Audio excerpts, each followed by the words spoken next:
Hello friends and enemies, welcome back to Happy for Now. I wanted to come talk to you about some of my favorite books that I've found on Hoopla via audiobooks. This is going to vary a little bit library to library, but I do think Hoopla is one of the best resources for audiobooks. The only downside for me is I get 4 checkouts a month, so I tend to wait until towards the end of the month to use them, so I get the books for the whole month, the whole last half of the month and into the next month, and then rinse and repeat. I love Hoopla though. I'm gonna break this down into 3 categories, although one category only has 1 book. So we'll do 2 categories since only one has 1 book. We'll do romance and then we'll do our YA middle grade books. So Hoopla is, like I said, one of my favorite resources. I have used it so many times to listen to an audiobook I didn't want to pay $15 for on Audible or had a 6-month wait at my library. So yeah, it's my fave. But let's run through it. First we have Fix Her Up by Tessa Bailey, one of the, I feel like, popular romance books on BookTube this year. That is on Hoopla. Why don't you go listen to it? Obviously, if you don't like the word baby girl and you've heard about this book, maybe don't listen to it. But I personally really enjoyed Fix Her Up. I think Tessa Bailey writes great dirty talk, and that for me is where she excels. Travis was whatevs. The rest of it I really liked. I really liked Georgie's career, that it was so different. All of that, A+. Adored this book. Next, another favorite of mine, which is a Beauty and the Beast retelling, which, if you know, is my soft spot. Like any Beauty and the Beast retelling I am likely to read. Flashed by Zoey Castille. This is a former stripper who's run off to Minnesota to live in the woods, and a girl who's working as his maid to come clean the house and do some stuff for him and get really cheap rent while she goes to school there, and is trying to care for her sister back in, I think she's in Brooklyn, I'm not positive, or the Bronx. It's one or the other, I can't remember. I loved this. I think this was the best book out of the 3 books in the Stripped series by Zoey Castille, or no, Happy Endings, I'm sorry, which was Stripped, Hired, and Flashed. I think Flashed is the best. It's the 3rd book in the series. You don't need to read the other ones to read this one. Dive in. I promise you will not regret it. This book was so good. The other thing I found on my Hoopla is tons of Beverly Jenkins books. If you aren't reading Beverly Jenkins, you need to start reading Beverly Jenkins. She is incredible. She has such a massive back catalog that I'm working through slowly and just living for. I particularly love her Old West series, which is Forbidden, Tempest, and Breathless. Those 3, yeah. Which are being developed into a TV show possibly by Sony Pictures. So why not jump on the train now and listen to those? Those were all 4 5-star books for me. I loved that series. We can't talk about Hoopla without mentioning, of course, Ruby Dixon is all over Hoopla. It's where I first listened to her. If you're curious, check out the Ice Planet Barbarians. I've done vlogs about reading them all. I did a superlatives video. Obviously, I can't talk about a library service without mentioning Ruby Dixon. I feel like that would be off-brand for me at this point. Another goodie and someone who has quite the back catalog is Lisa Kleypas.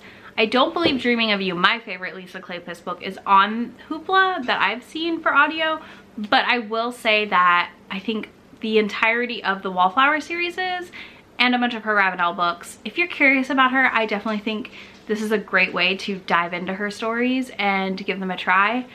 I've enjoyed a lot of her writing and not enjoyed a lot of her writing.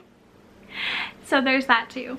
Another favorite on Hoopla, I think, for a lot of the romance community is The Kiss Quotient and The Bride Test by Helen Hoang. The Kiss Quotient was a massive success, as was The Bride Test, I would say, and very popular. I love both books immensely. I actually have signed copies of both books. I own 3 versions of The Kiss Quotient. That's how much I love it.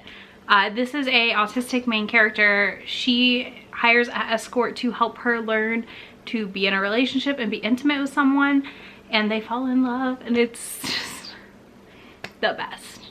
The best. And The Bride Test is about the male character is also autistic, and his mom brings back a bride for him. And when I read the end notes for that one, I was sobbing sobbing. Oh my gosh, such a good book. Highly recommend. The audio versions are spectacular. Next, we have to do another favorite author, Alyssa Cole. Her Reluctant Royal series is on there as audios. So are her paranormal dystopian romances. I haven't listened to them yet. I just downloaded them, but it's like 24 hours of audiobooks in one checkout. So, I mean, you cannot beat that.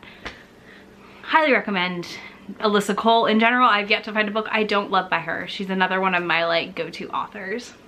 Then we have The Duke I Tempted by Scarlett Peckham. I did not listen to this, so I cannot fully vouch for the audio, but I loved the ebook of this. It was about a grumpy, surly, alpha submissive who goes to this like hidden club, and the lady he's gonna marry finds out about it. Some stuff goes down. It was just like really angsty and pining and just like, oh, it was so good. So good. I loved it. And then last but not least, well no, I've got two more. Last but not least, we're gonna say Sarah MacLean. Anything she writes, we all know I stan. There's not a big list of authors that I am auto buy for, but she's one of them. You know, Alyssa Cole, Talia Hibbert. We got some in there. And also Tessa Bailey's Wallflower, or the Duchess deal is on there, and I really liked that one a lot. I've not read her newest one yet, so I don't know what I think of it. Okay, next we've got a couple of my YA middle grade audio picks for Hoopla. Okay, these are gonna vary wildly in genre, obviously, because I do find that I read more widely in YA than I do in adult fiction. One of my favorites this year is called Don't Date Rosa Santos by Nina Moreno. I highly, highly recommend this. I listened to it, I loved it, I wanna listen to it again. I actually need to buy a copy of this book. I just felt so immersed in Cuban culture while I read this book, and in like I was back in Florida. I did used to live in South Florida, so I am very used to a lot of the things that were in this book, and it just felt very like homey in a weird way for me, because growing up around that, like I don't know, I just was used to a lot of it, and I loved it. It was so cute and so good, and that cover is the bomb. I adore that cover. Next we have Sadie by Courtney Summers, which is a book I recommend everyone listen to and do not read. This book is so good. It is a girl who's been hurt and betrayed by people, and she is on the run.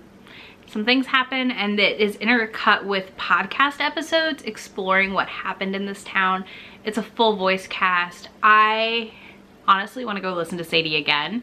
It was so good, and it's just, it was one of those audiobooks that left me going like, yes, this is what I want out of audiobooks. Like the full production, the complexity of it all, you know, so.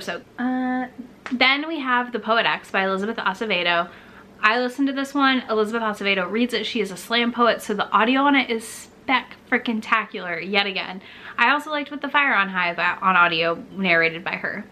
I just really thought The Poet X being narrated to you by someone who reads poetry out loud made it a lot more easily accessible to people who maybe aren't as into poetry or as exposed to it. So I highly, highly recommend you check this out. It is so poignant, and it really hits a lot of points home as a woman, I feel like, and things you experienced as a girl, as a teen, around like the sexualization of your body and, you know, how others viewed you. It's just so good. Next we have We Set the Dark on Fire by Tehlor Meija. I hope I said that right.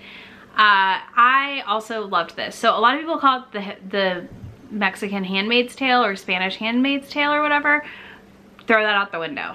This book is a sapphic dystopian, let's overturn the government book. Book one is amazing. If you want to wait until book two comes out, totally get it. I am dying for book two. I loved that book. Plus, it has literally, I think, one of my favorite covers for YA this year. Last but not least is When Dimple Met Rishi by Sandhya Menon. This is a cute YA romance. It does have some biphobia in it that I didn't love, but everything else about this I adored. Super, super cute. Highly recommend you listen to it. It is such a fun little YA book. And Tunnel of Bones. Okay, so my middle grade rec is City of Ghosts, Tunnel of Bones by Victoria Schwab. These are really great middle grade haunted house, scary, spooky stories. Like 10, 11-year-old me would have loved these. me now also loves them 20 years later. So, I mean, whatevs. Like, I think they're really fun. They're middle grade. They're gonna be repetitive. They're a little, like, they're short, they're quick, but I love them. Nonstop, like, love them. Cannot wait for the next book. Just adore them. So yeah, those are my Hoopla picks or recommendations. Let me know in the comments what book you think I should check out on Hoopla and how many checkouts a month do you get with your library, because I feel like 4 is not enough at all and I hate it. But I also know that libraries don't have big budgets, so use your library. Make sure you're taking advantage of all the services they offer. I will be back with another video tomorrow. Be sure to subscribe. Bye.